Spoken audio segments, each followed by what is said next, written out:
Naisip nyo na ba kung bakit tila mas lumalabo ang ating paningin habang tumatanda kahit paanong vitamin ang inumin natin o anong salamin ang isuot natin? Parang mas mahirap na basahin ang paborito natin dyaryo, makita ang mukha ng apo natin mula sa malayo o kaya mag-thread ng karayom. Ang sakit sa loob, di ba? Lalo na kung dati ay malino na malino ang mata mo at makikita mo ang bawat detalye ng mundo. Marami sa ating mga nakatatanda ang dumaranas ng ganitong pagsubok at ang karaniwang sagot ay parte lang yan ng pagtanda. Pero parang sabihin ko sa inyo na hindi lang edad ang sanhi ng paglabo ng inyong paningin. Bilang isang eye specialist na nakakakita ng libu-libong pasyente taon-taon, may isang sikreto akong gustong ibahagi sa inyo. Hindi ito tungkol sa mamaling salamin o komplikadong operasyon. Ito ay tungkol sa mga simpleng bagay na kinakain natin araw-araw na sa kasamaang palad ay maaring unti-unting sumisira sa ating mga mata. O, gulay. Maraming nagugulat dito dahil akala natin lahat ng gulay ay puro benepisyo lang. Pero may ilang gulay na kung hindi natin pag-ingatan ng pagkonsumo at paghahanda ay maaaring magdulot ng pinsala sa ating pinakaingatang paningin. Lalo na sa atin na may edad 60 pataas. Sa video na ito, tatalakayin natin ang 5 karaniwang gulay na kahit gaano pa katamisin o kalusog tingnan ay maaaring masama pala sa paningin ng mga edad 60 pataas. Kaya't manatili kayo hanggang sa uli dahil mayroon akong ibabahagi na tiyak na magpapamanga sa inyo at makakatulong ng malaki sa pagprotekta ng inyong mahalagang paningin. Ngayon, simulan na natin ang ating listahan ang mga gulay na sa kabila ng kanilang reputasyon bilang malusog ay maaring may nakatagong peligro para sa ating mga mata. Ang una sa mga gulay na ito na dapat nating pag-ingatan lalo na sa atin na may edad na ay ang mais. Marami sa atin ang gustong-gusto ang mais, lalo na't matamis at madalas nating makikita sa kalsada, inihaw o nilaga o kaya bahagi ng ating paboritong halo-halo. Naku, ang sarap, di ba? Pero alam nyo ba na ang mais, lalo na ang matamis na varieties nito, ay may mataas na glycemic index? Ibig sabihin, mabilis nitong pinapataas ang antas ng asukal sa ating dugo. Hindi tulad ng matamis na prutas na may kasamang fiber na bumabagal ang pag-absorb ng asukal. Ang asukal sa mais ay mabilis na umaakyat sa sistema natin. Kapag mataas ang asukal sa dugo ng madalas, nagiging sanhi ito ng pamamaga sa ating katawan. At ang pamamagang ito ay nakakasama sa malilit na ugat na nagdadala ng dugo sa ating mga mata. Isipin ninyo, ang mga ugat na ito ay parang malilit na tubo.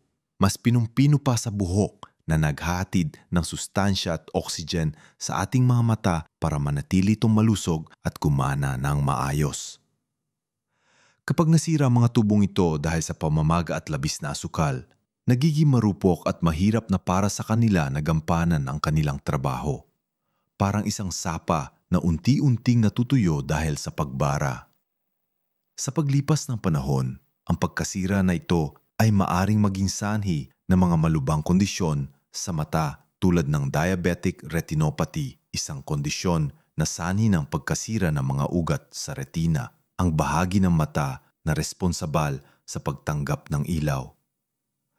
Maaari rin itong magpalala ng glaucoma, isang sakit na nakakaapekto sa optic nerve na maaring humantong sa pagkawala ng paningin kung hindi maagapan. Ang totoo, maraming kaso ng paglabo ng paningin sa mga matatanda ay konektado sa malalang pamamaga at hindi kontroladong blood sugar. Kaya kung mahilig kayo sa may, lalo na't matamis, kailangan nating mag-iingat. Hindi ko sinasabing huwag na kayong kumain ng mais kailanman. Ang susi dito ay pagbumodere. Kung kakain kayo ng mais, subukan nyo itong ipares sa mga pagkaing mayaman sa protina o fiber para mabagal ang pagtaas ng asukal. Halimbawa, kung nagkakain kayo ng inihaw na mais, ipares nyo ito sa inihaw na isda o manok at hindi puro mais lang ang kinakain. Isipin nyo na parang maglalagay kayo ng preno sa mabilis na sasakyan ng asukal. Kung gusto nyo talagang maiiwasan ang peligro, pawasan ang pagkonsumo ng mais, lalo na ang mga processed corn products tulad ng corn syrup o cornstarch na madalas makikita sa mga processed foods, soft drinks at matatamis na tinapay. Mas mainam na piliin ang mga gulay na mas mababa ang glycemic index tulad ng talong, ampalaya o okra na mas magiliw sa inyong blood sugar at mata. Ang mga gulay na ito ay hindi lang masarap, kundi puno pa ng nutrients na makakatulong sa inyong paningin. Mula sa mais, dumako naman tayo sa isa pang paborito ng marami, ang patatas. Napakakaraniwan ng patatas sa ating hapagkainan mula sa mga ulam tulad ng menudo at kaldereta hanggang sa simpleng nilagang patatas at syempre ang paborito ng mga bata at pati na rin ng matatanda, ang French fries. Ang patatas ay isang starch-heavy na gulay na, tulad ng mais, ay mabilis ding napapalitan sa asukal sa ating katawan. Marami sa atin ang kumakain ng patatas sa iba't ibang paraan, habang mayaman ito sa potassium at vitamina C na importante sa pangkalahatang kalusugan. Ang paraan ng paghahanda nito ang madalas na nagiging problema, lalo na para sa ating mga mata. Kapag piniprito ang patatas para maging French fries o potato chips, hindi lang asukal ang problema, kundi pati na rin ang trans fats at labis na sodium. Ang mga trans fats ay kilalang nagdudulot ng malalang pamamaga sa buong katawan, kasama na ang mga mata. Ito'y nakakapinsala sa mga selula at tissue at maaring magdulot ng stress sa oxidative na nanggahulugan na mas mabilis na nag-expire ang mga selula ng ating mata. Pinapataas din ito ang bad cholesterol o LDL na maaaring magbara sa maliliit na ugat sa mata at magdulot ng sakit tulad ng macular degeneration, isang pangunahing sanhi ng paglabo ng paningin sa matatanda. Imagine ninyo parang may bara sa gripo ng inyong mga mata. Ang labis na sodium naman na madalas sa mga pritong patatas at processed foods ay maaaring magpataas ng blood pressure. Ang mataas na blood pressure o hypertension ay isa ring malaking banta sa kalusugan ng mata dahil pinipinsala nito ang mga ugat sa retina at maaaring maging sanhi ng hypertensive retinopathy na maaaring humantong sa pagkawala ng paningin. Nakatakot isipin, di ba? Siguro ay napapansin nyo sa mga supermarket na ang daming processed potato products. Mula sa chips hanggang sa ready-made mashed potatoes na puno ng preservative at iba pang sangkap na hindi natural. Ito ang mga dapat iwasan talaga. Kung kumain man ng patatas, mas mainam na lutuin ito sa mas malusob na paraan tulad ng pagbe-bake o pag-steam at huwag itong lagyan ng maraming mantika o asin. Mas mainam din na kainin ito kasama ang balat para makakuha kayo ng fiber na makakatulong sa pagbagal ng absorption ng asukal at magbigay ng karagdagang nutrients. Pero kung gusto ninyong maging mas ligtas para sa inyong paningin, isipin ang pagpapalit ng patatas sa mga gulay na mas mababa ang starch at mas mataas ang antioxidants tulad ng kamote, sweet potato, na mayaman sa beta-carotene, isang precursor ng vitamin A na napakahalaga sa paningin. O kaya ay mga leafy greens, tulad ng kangkong o malunggay na kilalang kilala sa kanilang benepisyo sa mata dahil sa kanilang lutein at zeaxanthin content. Tandaan, hindi lang basta anong gulay ang kinakain, kundi paano rin ito inihahanda at gaano kadalas. Ngayon, naunawan na natin ang epekto ng mais at patatas sa ating paningin. Dumako naman tayo sa iba pang mga gulay na maaring mayroon ding nakakagulat na epekto sa ating mga mata na dapat nating bigyan ng pansin. Handa na ba kayo sa susunod na mga gulay na ito? Magugulat kayo kung paano sila sa kabila ng kanilang reputasyon ay maaari maging banta sa inyong paningin. Ang ikatlo sa ating listahan ay ang kamatis. Alam kong ang kamatis ay isa sa pinakakaraniwang sangkap sa ating kusina at totoo naman na puno ito ng lycopene, isang antioxidant na napakaganda para sa puso at pangkalahatang kalusugan. Ngunit, ang problema, hindi sa sariwang kamatis mismo, kundi sa paraan ng pagkonsumo natin ito, lalo na sa mga processed products. Isipin niyo ang mga sikat na tomato sauce, ketchup, at tomato paste na nabibili sa supermarket na araw-araw natin ginagamit. Kung babasahin ninyo ang label, marami sa mga ito ay puno ng hidden sugars, sobrang asin, at artificial preservatives. Ang mga karagdagang asukal na ito, tulad ng high fructose corn syrup, ay mabilis na nagpapataas ng blood sugar na, tulad ng nabanggit ko kanina, ay sign ng pamamaga at pinsala sa mga ugat ng mata. Ang sobrang asin naman ay nagpapataas ng blood pressure na isa ring malaking risk factor para sa iba't ibang kondisyon sa mata. Ang mga preservatives at artificial ingredients naman ay maaaring magdulot ng systemic inflammation sa katawan na kung paulit-ulit ay nakakapinsala sa maliliit na istruktura ng mata. Gaano kadalas natin ginagamit ang ketchup sa prito o ang tomato sauce sa ating spaghetti? Madalas, di ba? Ang nakakalungkot, ang mga produktong ito ay hindi na kasing lusog ng sariwang kamatis. Para itong naglalagay tayo ng matamis at maalat na lason sa ating katawan habang iniisip na malusog ito dahil kamatis ang pangalan. Kaya payoko, kung mahilig kayo sa kamatis, piliin ang sariwang kamatis. Gawin ninyo ang sarili ninyong tomato sauce kung kaya, gamit ang sariwang kamatis at kontrolado ang asukal at asin. Kung bibili naman ng processed tomato products, basahin ang label at piliin ang may pinakamababang sugar at sodium content. Mas mainam din na kumain ng sariwang kamatis sa salad. O kaya'y lutuin ito ng bahagya para mas maging available ang lycopene nang hindi dinadagdagan ng kung ano-anong nakakapinsalang sangkap. Ngayon, ito ang isa sa pinaka-nakakagulat sa lahat at tiyak na marami sa inyo ang magtataka. Ang ika-4 sa listahan ay ang karot. Alam ko mong karot ay kilala bilang superhero sa paningin dahil sa ama nitong beta-carotene na nagiging vitamin A sa ating katawan. At totoo naman yan. Napakalaga ng vitamin A para sa malusog na retina at sa pag-iwas sa night blindness. Ngunit, tulad ng sabi ng matatanda, anything in excess is bad. Ang problema sa karot, lalo na sa mga matatanda, ay hindi sa pagkain ng karot mismo, kundi sa dami at sa paraan ng pagkonsumo.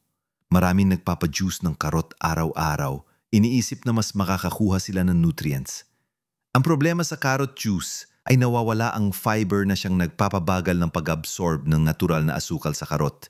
Kahit natural ang asukal, kapag nasa concentrated liquid form ito at wala ang fiber, mabilis itong nagpapataas ng blood sugar, halos tulad ng soft drinks. Salik naman tayo sa issue ng blood sugar spikes na nakakapinsala sa ugat ng mata at nagpapalala ng diabetic retinopathy at glaucoma. Bukod pa rito, ang labis na beta-carotene sa napakalaking dosis ay maaring magdulot ng carotenemia, isang kondisyon kung saan nagiging dilaw ang balat at bagaman hindi ito direktang nakakasama sa mata, nagpapahiwatig ito ng labis na pagkonsumo na maaring mag-overload sa atay at iba pang organo. Kaya kung mahilig kayo sa karot, kumain ng sariwang karot, hilaw o bahagyang luto, kasama ang iba pang gulay sa salad o ulam. Limitahan ang pag-inom ng carrot juice o kung iinom man, ihalo sa iba pang gulay na mababa ang asukal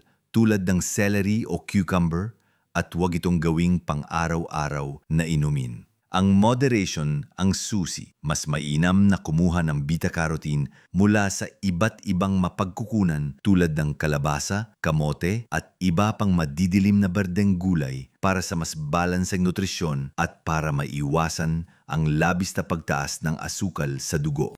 At ngayon, ang pang-5 at huling gulay sa ating listahan na marahil ay magpapataas ng kilay ng marami. Ito ay ang ube. Ang ube ay isang icon sa ating lutuin, lalo na sa mga matatamis na pagkain.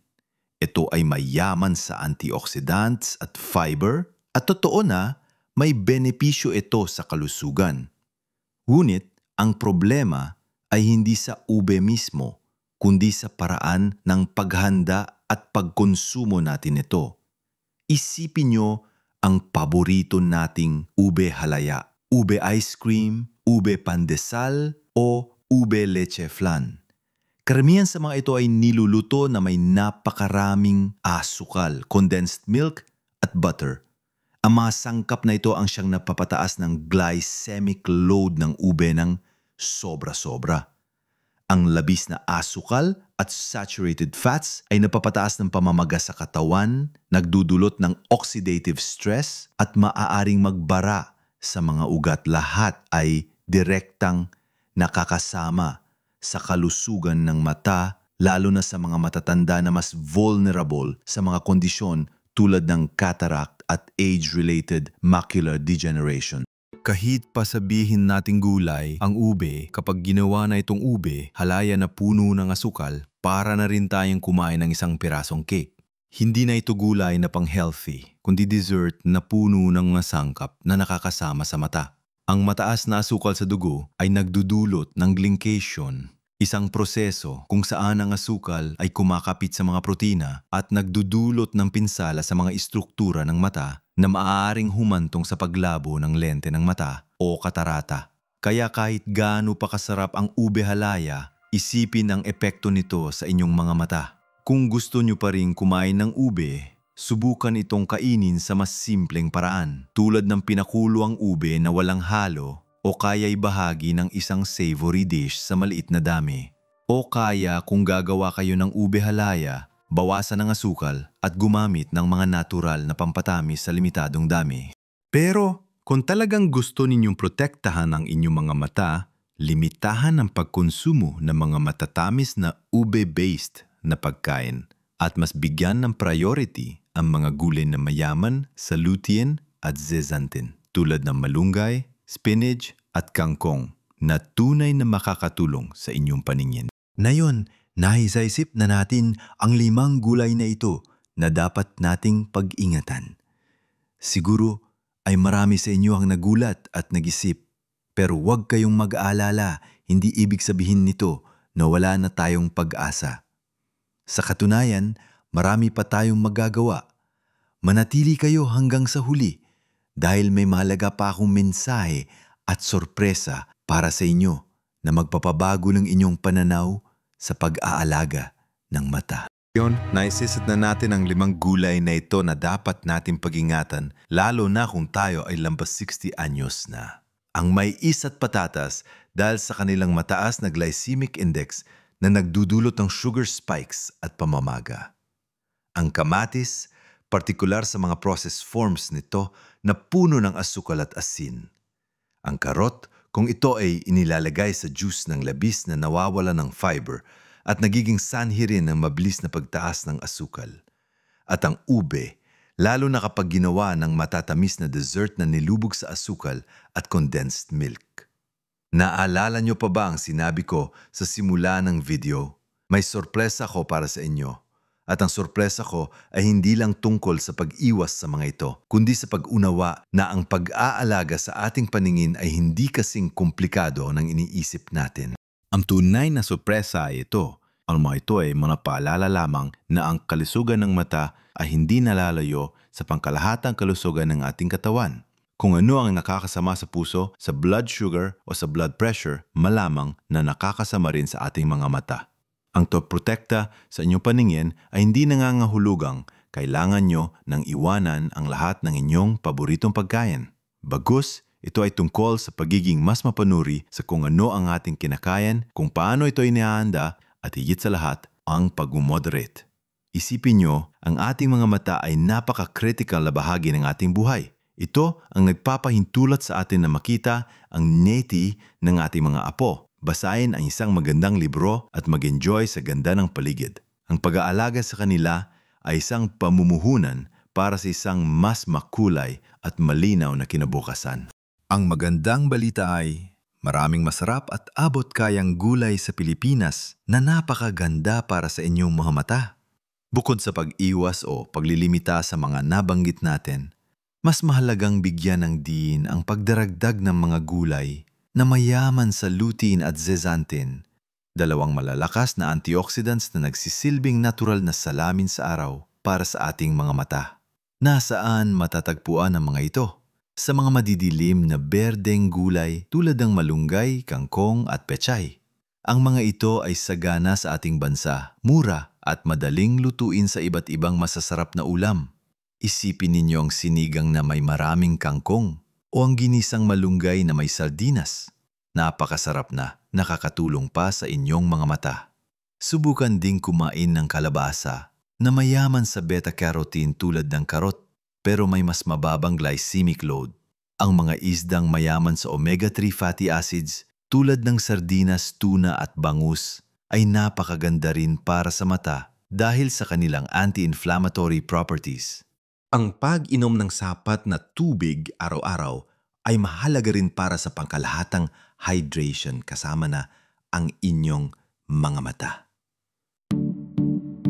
Kaya tandaan, maliliit na pagbabago sa ating araw-araw na gawi ang makakapagdulot ng malaking pagkakaiba sa ating kalusugan at kalinawan ng paningin. Hindi kailangan ng matinding pagbabago para makita ang resulta. Simulan natin sa pagiging mas mapanuri sa ating mga kinakain. Sa susunod na mamimili kayo sa palengke o supermarket, isipin ang impormasyong ibinahagi ko sa inyo. Pumili ng masariwa, mas natural at mas maraming kulay na gulay. At tandaan, ang pag-moderate ay susi. Kung kakain kayo ng mais, patatas, kamatis, karot o ube, gawin itong paminsan-minsan lang at sa tamang paraan ng pagluluto. Gusto ko ring marinig ang inyong mga salobin at karanasan. May mga gulay ba kayong paborito na sa tingin nyo ay nakakasama sa inyong mata? O kaya'y may mga pagkain kayong natuklasan na nakakatulong? Ibahagi nyo sa comment section sa ibaba.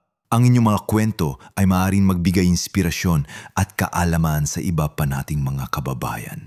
Kung nakatulong ang video na ito sa inyo, pakipindot naman ang like button at mag-subscribe sa aking channel para sa mas marami pang kapakipakinabang na impormasyon tungkol sa kalusugan, lalo na para sa ating mga senior. Ang bawat subscribe at like ay malaking tulong sa akin para mas marami pa akong maabot at matulungan. Salamat sa inyong pagtuto at sa pagiling bukas sa bagong kaalaman. Tandaan, ang edad ay numero lamang. Ang mahalaga ay kung paano natin inaalagaan ang ating sarili para mas mahaba pa nating maranasan ang ganda ng buhay ng may malinaw na paningin at buong sigla. Live your best life at every age. At sana makita niyo ng mas malinaw ang ganda ng mundo sa bawat araw. Alagaan ninyo ang inyong mga mata dahil ito ang bintana ninyo sa mundo.